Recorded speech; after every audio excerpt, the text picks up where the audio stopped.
Presidenti i Serbisë Aleksandar Vučić njoftoi herët këtë mëngjes se ka biseduar me disa liderë europian dhe rajonal në New York dhe ka theksuar se Serbia është e respektuar dhe e njohur kudo. Siç njoftoi, ai ka biseduar me kryeministrin e Spanjës dhe Greqisë, si dhe me presidentin e Slovenisë dhe të Kroacisë. Dje presidenti i Serbisë pati takime edhe me sekretarin e përgjithshëm të Kombeve të Bashkuara Antonio Guterres, përfaqësuesin e lartë të Bashkimit Evropian Kaja Kallas dhe kryeministrin e Izraelit Benjamin Netanyahu. Vučić theksoi se delegacioni serb në New York po punon që me shumë vende afrikane të tërheqin njohjen e Kosovës dhe tha gjithashtu se në gjitha bisedet në New York ai ka theksuar pozicionin e vështirë të popullit serb në Kosovë. Delegacioni i Serbisë ka organizuar një pritje në New York përnder të formimit të lëvizjes së painkuadruarve në të cilën mori pjesë presidenti Aleksandar Vučić. Presidenti deklaroi në Instagram se Serbia ruan me krenari trashëgiminë e asaj lëvizje. Ministri i punët jashtme i Serbisë Marko Đurić zhvilloi dje në New York një sërësh takimesh dypalshme me ministrat e vendeve anëtare të lëvizjes së painkuadruarve, por edhe me vende të tjera si Paragvaj, i cili mbështet integritetin territorial dhe sovranitetin e Serbisë dhe nuk e njeh pavarësinë e Kosovës. Përfaqësimi i Kosovës në sesionin e 80 të Asamblesë së Përgjithshme të Kombeve të Bashkuara vlerësohet nga analistët si i zbet dhe pa takime zyrtare të nivelit të lartë. Ata vëretin se presidentja Vjosa Osmani dhe ministrja punët të jashtme me mandat teknik Donika Gërvalla takohen me diplomatët vetëm në korridore. Vjosa Osmani njoftoi se me ftesë së vend sekretarit të Shtetet Bashkuara të Amerikës Christopher Landau mori pjesë në një panel për refugjatët dhe pardje ishte edhe një takim të organizuar për udhëheqësit e Ballkanit Perëndimor nga përfaqësuesja e lartë e Bashkimit Evropian Kaja Kallas.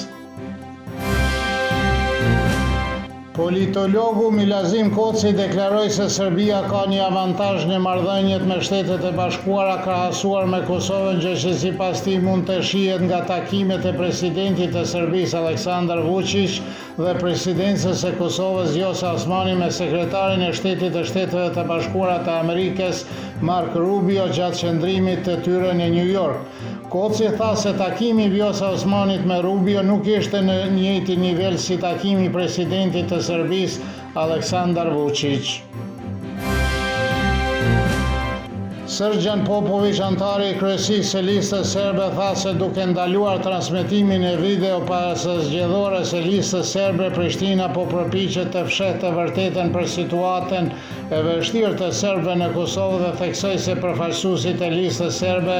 pavarësisht pengesave nga Prishtina, vazhdojnë fushatën për zgjedhjet lokale të planifikuara me 12 tetor. Ai kujtoi se në fushatën për zgjedhjet e mëparshëm videoja e listës serbe u ndalua për shkak se të fjalisë kur Serbia thret unë jap votën time dhe se kjo u karakterizua si shkelje e rendit kushtetues.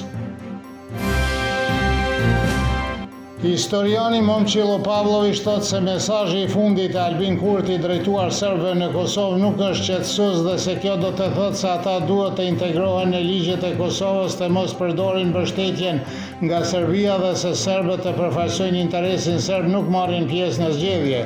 Politologu Aleksandar Shluka është i mendimit se fjalimi i Kurtit ishte populist dhe si dhe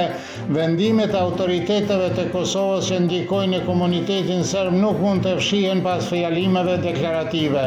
Nga ana tjetër, profesori së drejtës kushtetuese Mazlum Baraliu e sheh fjalimin e Kurtit si një shprehje të vullnetit të mirë dhe një theksim të qëllimit që nëse bëhet përsëri kryeminist dhe se do të bëjë çmos për të ndihmuar të gjithë qytetarët në mënyrë të barabartë.